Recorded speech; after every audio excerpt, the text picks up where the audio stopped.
అందరికీ వందనాలు. మరొక కొత్త స్టోరీతో మీ ముందుకు వచ్చేస్తున్నాను. వైదర్శిని కపాల్. మీరు చాలా పక్షుల గురించి తెలుసుకుంటారు, చాలా పక్షుల్ని చూసుంటారు.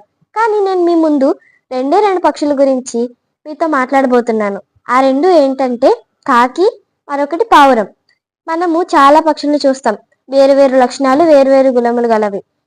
క్రైస్తవుల్లో కూడా వేరు లక్షణములు, వేరు గుణములు కలిగిన వాళ్ళు ఉంటారు. మొదటిది ఏంటంటే కాకి గుణము, పావురపు లక్షణాలు. జలప్రవాహంలో నోవాహు నీళ్లు తగ్గిపోయాయా లేవా అని కాకిని పంపిస్తాడు. కాకి వెళ్లి చూసినప్పుడు కళేబరములతో ఉన్న కుప్ప కనబడి అవి తినడానికి తను అక్కడే ఉండిపోయి మళ్ళీ తిరిగి రాలేదు. నోవాహు మళ్ళీ నీటి తగ్గిందా లేదో చూడడానికి పావురాన్ని పంపిస్తాడు.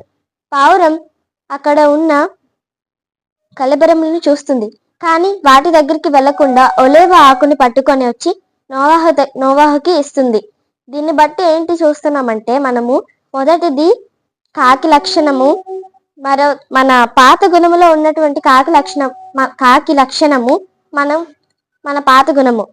అలాగే మనం క్రొత్తలో ఎంత భయభక్తులు కలిగి ఉంటామో అది మన పావురం వంటి లక్షణము.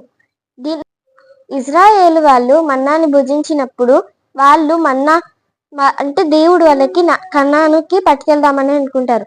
కానీ దేవుడు వాళ్ళకి ఎంతో శ్రేష్టమైన పరిశుద్ధమైన మన్నాని ఇస్తే వాళ్ళు అక్కడ బానిస బ్రతుకుల్లో ఉన్నటువంటి ఉల్లిపాయలు, వెల్లుల్లి, కాయగూరలు, దుంపలు, ఇలాంటి వస్తువులన్నీ కావాలని వాళ్ళు కోరుకుంటారు. కానీ దేవుడు ఇక్కడ వాళ్ళకి ఎంతో శ్రేష్టమైన మన్నాను ఇస్తుంటే వాళ్ళు పావురం వంటి లక్షణంని అస్సలు అంగీకరించడం లేదు. వాళ్ళు ఎలా అంటే పాత గుణాన్నే, అంటే కాకి గుణమును ఎంచుకుంటున్నారు. మనం కూడా ప్రతి దాంట్లో కూడా మనము కాకి గుణమునే ఎప్పుడు కలిగి ఉంటాం. అలా కాకుండా మనము పావురపు లక్షణమును కలిగి ఉన్నట్లయితే పావురపు లక్షణమును కలిగి ఉంటే మంచిదని కోరుకుంటున్నాను. నేను చెప్పే వాక్యంతో ఈ వాక్యానుసారంగా వాక్యాన్ని అనుసరిద్దాం.